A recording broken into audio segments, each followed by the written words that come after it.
entrou novamente com 3 zagueiros. Dessa vez, João Lucas, né? Atuando como zagueiro pela esquerda. Gostei muito da atuação dele. Como o Rodolfo falou aí também, Carlão. Mais uma boa partida. Para mim é titular. Não entendi Carlão ter perdido a posição no último jogo. Acabou que ele entrou, né? Porque o Wellington se machucou no início. Mas Carlão tem sido o melhor zagueiro do Náutico na temporada. Então, não dá para abrir mão dele hoje. Né? E aí, Rodolfo, eu queria tua análise aí. E aí eu vou a tua análise do jogo já puxando pela formação. Roberto encontrou a formação ideal para o Náutico. Né? E assim, não é querendo derrubar Roberto longe de mim, hoje não, mas não merece, a gente já vinha debatendo isso, não merece, mas assim, se no futuro Roberto sai do Náutico, é uma formação que a tendência é que tem que ser mantida, né? Independentemente do treinador e das peças que tem à disposição. Eu acho que Roberto encaixou e está conseguindo evoluir nessa formação com 3 zagueiros. Com certeza, Cláudio. Eu acho que o paralelo que eu fiz aqui depois do jogo do Criciúma com aquele time de 2007, né, e naquele momento era um paralelo referente aos padrões que eu enxergava para estar indicando uma reação do Náutico, ele pode ser replicado para a maneira que o Náutico vem jogando. Né? Porque aquele time de 2007, no fim das contas, jogava com 3 zagueiros, porque Daniel Paulista era um terceiro zagueiro ali. E apesar desse preenchimento maior atrás, poucos times do Náutico foram tão ofensivos. O Náutico foi o segundo melhor ataque daquela Série A. E hoje, né, no jogo que mais marcou gols, na partida em que mais teve gols na Série B, isso se repetiu, né, mesmo com 3 zagueiros.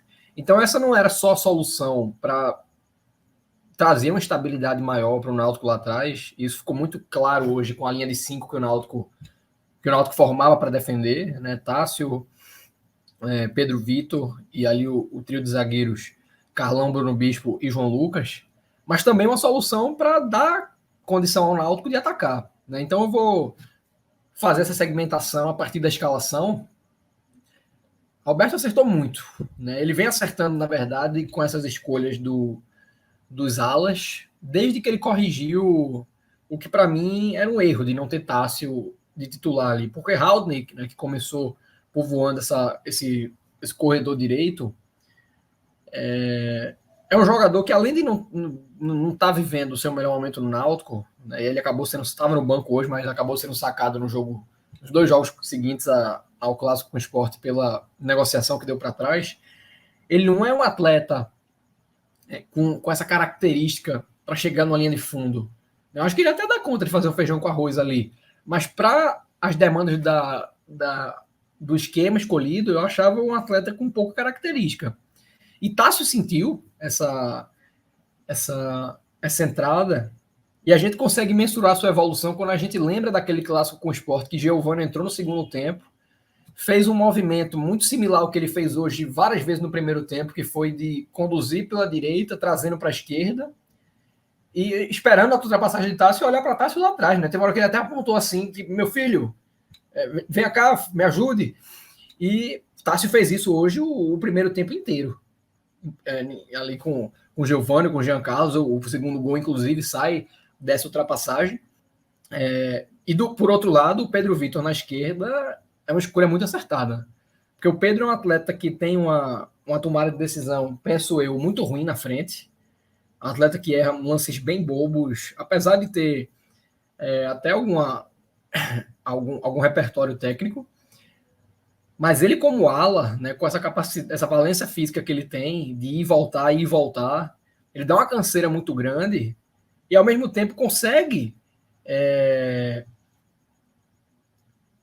tá chegando mais do que ele chega, por exemplo, quando jogava como ponta. Né? Se sente mais confiante em estar executando esse tipo de movimentação. Então, para mim, Roberto acertou muito na escolha desse esquema, em ter, vamos dizer assim, essa insistência, mas, sobretudo, em corrigir as alas, sabe, que estavam equivocadas no primeiro momento. Aí, para o jogo de hoje, se havia essa dúvida, né, se ele manteria o trio de zaga em função da ausência de um zagueiro de ofício mais rodado. Ele tinha o Diego da base, mas é um menino ainda verde. E tinha o João Lucas, né? O João, que é um atleta que está desde 2015 ou jogando Série B ou Série A, uma das duas. Paysandu, Ceará, Cruzeiro, Avaí, e sempre com uma característica mais ofensiva mesmo. Chegou até a fazer gol no Náutico ano passado pelo Avaí. E foi colocado como terceiro zagueiro, dando muito conta do recado. E já se esperava. Apesar de ser um atleta com a característica de mais chegada, mas é um atleta que tem uma bagagem considerável, um atleta que estaria fazendo uma função junto a outros dois atletas. Eu acho que até que o Bispo rendeu bem mais ali como o zagueiro central mesmo, do que vinha rendendo jogando como segundo, ou então comparado com os outros trios de zaga escalados por Roberto. O Wellington é um atleta que eu já disse algumas vezes não gostar. E o Náutico foi bem estável defensivamente. O Novo Horizontino ele teve uma chance clara de gol ali logo depois do empate do Náutico, da abertura do placar do Náutico, e teve até alguma margem para chegar, muito em função de alguns desalinhamentos no meio, né? Acho que até quando o Djavan entrou, o Náutico perdeu um pouco da pegada que estava tendo com o Ralf. Não foi nada discrepante, não foi nada que ofendesse o jogo que o Náutico vinha fazendo, e tampouco foi algo que tenha trazido muitas dificuldades para o trio de zaga, que se manteve muito bem ao longo de todo o primeiro tempo, né? E na frente o Náutico teve hoje muita gente inspirada, né? Eu pulei Franco porque eu estou guardando para o final, mas Jean Carlos hoje, ele foi pela primeira vez na temporada o Jean Carlos de outrora. Chegou a ter alguns momentos, aquele gol de falta contra o Sport lá nos Aflitos, chegou a ter alguns jogos em que ensaiou, mas não havia ainda se encontrado no ano. E hoje, nos dois primeiros gols ali, ele foi o cara do penúltimo passe, né? Não dá nem para chamar no primeiro gol de penúltimo, porque teve o rebote, mas ele dá a bola no Pedro Vitor, o Pedro dá voltando, o Geovânio bate, poderia ser o gol ali, no rebote o Franco entra e marca. No segundo gol, ele faz uma tabela que acabou acontecendo meio até que sem querer com o Tássio cruza, sai o gol do Pedro Vitor, então ali sempre no penúltimo passe. Participou também ali do processo de construção do terceiro gol, que sai de mais uma jogada de linha de fundo. Na frente, o Geovânio, para mim, fez um bom jogo, um jogo de muita movimentação, um jogo que mostrou que o Náutico talvez nem precise ter esse cara de referência na área, e aí que eu vou trazer o Franco para análise, né? Roberto ele tem um histórico de potencializar atacante bem considerável. Roberto teve a Costa em 2007, numa Série A, Rafael Coelho em 2009 no Figueirense, artilheiro de uma Série B, Isaac no América Natal em 2012 como vice-artilheiro de uma Série B. Roberto transformou o Wallace Pernambucano lá no Confiança em 2016 num centroavante, né? O Wallace jogava como meia. E agora com o Franco, o Roberto vai fazendo do atleta uma arma bem interessante. E não é desse jogo, nem do jogo do Sport, né? A gente vinha falando isso, e aí o Atos do Timbucast já mencionava há algum tempo, e eu acho importante trazer o contexto dele para cá. Eu vou dizer o porquê. Franco já tem algum tempo que pisa na área com o Roberto. No jogo do Ituano lá, a melhor chance do Náutico na partida foi uma cabeçada de Richard Franco, né, vindo de trás. O jogo do Tombense, agora, além do gol que o Náutico marcou no primeiro tempo, uma das situações criadas foi uma cabeçada de Franco vindo de trás, ele estava até impedido no lance. E aí fica muito essa ponderação, porra, por que não colocar de 9? Né? Por que não escalar como centroavante? E aí é onde eu trago a fala do Atos, né? Que ele, no começo do ano, ele tinha já trazido isso, por o melhor centroavante que a gente tem hoje é um volante. E aí gera essa concepção meio equivocada de que seria bom colocá-lo de camisa 9, né, para exercer a função de centroavante, quando na verdade o mérito está justamente em fazê-lo de falso 9. Se você pega o primeiro gol do Náutico hoje, Cláudio, eu busquei ver aqui nos melhores momentos, porque no lance corrido como foi, eu estava com minha filha no jogo, eu nem vi Franco pisando na área. No primeiro momento eu achei que tivesse sido o próprio Geovânio quem tivesse corrido depois da finalização e feito o gol no rebote. E se você vai ver no replay, quando o Pedro Vitor cruza, né, no momento que ele toca a bola, Franco está na meia-lua, ele não está nem dentro da área ainda. Está vindo de trás, totalmente.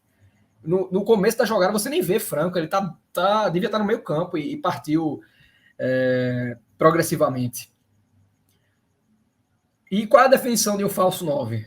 O falso 9 é o cara que só pisa na área para finalizar. É o cara que não está dentro da área porque não tem, assim, porque ele está lá. E hoje talvez o Náutico nem precise ter um 9 para ficar dentro da área segurando a marcação. Giovani, por exemplo, que jogou hoje, não é um atleta para isso. Franco também, se colocado nessa função de segurar zagueiro, perderia toda a utilidade, e até eu mencionei, a utilidade defensiva também. Ele tem pulmão para ir e voltar. Não é para ser um primeiro volante, mas é um cara para estar fazendo transição defensiva. E fez hoje, recuperou bola, né? Então, se você perde essa referência, você vai estar perdendo o que está fazendo de Franco um atleta artilheiro, que é o elemento surpresa. É o fato de vir de trás e a partir desse jogo, lógico que vai ficar muito mais evidente essa contribuição que ele dá, vai passar a ter uma atenção maior, mas é sempre difícil você marcar um cara que está vindo de trás. Né? A mudança de direção é imprevisível, toda a velocidade do lance está favorável a quem ataca e não a quem defende. Então não tem que colocar Franco de 9. Você tem que ter um atacante, e eu acho que esse atacante tem, por si só, ser um falso 9, um atleta só tá pisando na área para finalizar, e ter Franco auxiliando dessa forma, né? Preenchimento ofensivo de área. E o Náutico foi muito bem no preenchimento hoje, tanto ofensivo quanto defensivo. Boa parte dos chutes do Novo Horizontino, ele esbarrou nos defensores do Náutico, como falei, uma linha de 5, difícil de você quebrar. E ofensivamente, o Náutico quase sempre teve uns 2 lances ainda no primeiro tempo que, ainda por um pouco de afobação, o Náutico, uma vez com o Tássio, acho que outra com o Pedro Vitor, não tinha ninguém ali, cruzaram mesmo assim, podia ter dado uma segurada, voltado um pouco o jogo, dado uma cadenciada, mas o preenchimento foi um dos diferenciais do Náutico hoje, e mostra que se encontrou uma forma de jogar. Claro, é uma forma que vai depender muito do rendimento dessas peças que eu citei, do mercado que o Náutico vai fazer para repor quem possa estar saindo, né, para qualificar ainda mais o banco, porque quando você olhava, né, o Náutico felizmente hoje conseguiu abrir um 3-0. Mas se tivesse jogado o que jogou e a bola não tivesse entrado além do primeiro gol, né, se o primeiro tempo tivesse acabado 1-0 e o Novo Horizontino, o gol do Novo Horizontino fosse o gol de empate e Roberto olhasse para o banco, não ia ter o que fazer. O jogo ia acabar empatado porque não ia ter mais o que extrair do banco. É um banco limitado, então o Náutico precisa trazer peças para serem titulares, e algumas peças que estão aí, que estavam hoje nesse 11 inicial, passem a se tornar bancos utilitários, que o Náutico hoje não tem. De repente, com alguns reforços do DM, um Luiz Felipe, a volta de um Chiesa, você pode ganhar isso, mas o fato é que hoje não existe. E aí você volta para o contexto de uma Série B, né, com o Grêmio pela frente, né, com os desfalques que eventualmente vão ocorrer, e não vai ser suficiente. Mas por tudo isso que eu falei, eu vejo hoje, Cláudio, o Náutico com a estrada de uma campanha segura, não vai...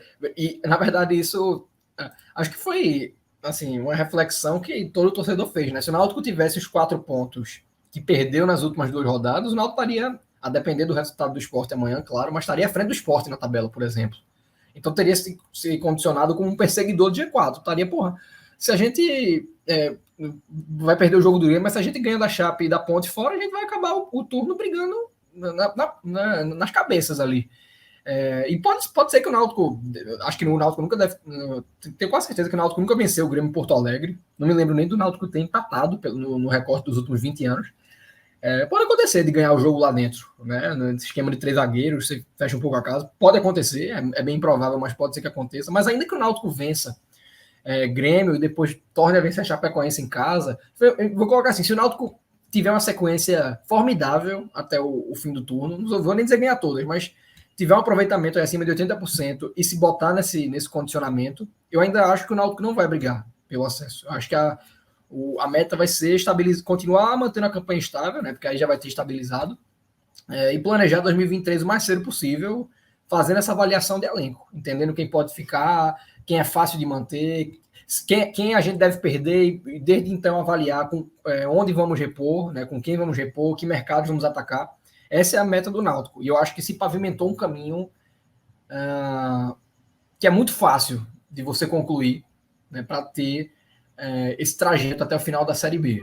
O Náutico vinha já merecendo vencer como venceu, e ter essa dose de confiança que é muito necessária no campeonato para você ter ritmo de pontuação. Né? Isoladamente, partidas são partidas, mas o ambiente faz muita diferença para você criar uma pontuação em blocos que permita. O André Felipe lembrou agora aí no chat, tá? Teve um 2-2 em 2005 pela Série B. Isso. De Gol fato, de Cook, né? Dois de Cook, Gol de isso. Cook, eu lembro do... Eu ia Outside, lembrar desse jogo. Perdeu 2-0 e buscou um empate lá. E de fato eu não tinha nem pensado no Grêmio na Série B, justamente por ser uma coisa meio atípica. Depois o Náutico até tornou a jogar lá ainda pela Série B, no último quadrangular lá, que era jogos de ida e volta, perdeu por 1-0, levou um gol no fim, poderiam ser 2 empates. Mas já faz quase 20 anos, né? Já estamos perto dos 20. Já estamos perto. E aí depois sempre jogando, acho que ainda no Olímpico, não lembro. 2013 chegou a jogar na Arena do Grêmio, perdeu. Mas enfim, um jogo em que o Náutico claramente não é nem um pouco favorito. Mas, e aí, esse é o último ponto, na verdade, né? Você trouxe aí um cenário de, porra, se a gente se perde de goleada, realmente, se leva um chacoalho do Grêmio lá, você poderia botar em risco todo o ambiente que se construiu com essa vitória. Mas aí, desde já, ter essa consciência de que o Náutico vai para esse jogo buscando qualquer ponto, absolutamente qualquer ponto, em qualquer cenário.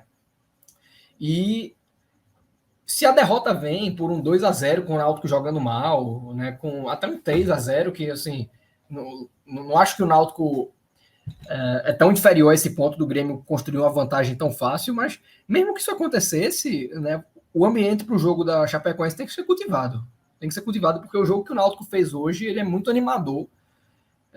Não porque o Náutico jogou bem hoje, mas porque o Náutico manteve, né, um desempenho que vinha sendo construído nas últimas 3 rodadas. E esse é o ponto fundamental quando a gente olha a história dessa partida. Eu acho que não é nenhum absurdo pensar que o Náutico hoje podia estar com a terceira vitória seguida, como o Rodolfo falou. Terceira vitória, porque perdeu o jogo, empatou o jogo contra o Tombense num pênalti no final do jogo, né? Um pênalti discutível, questionável.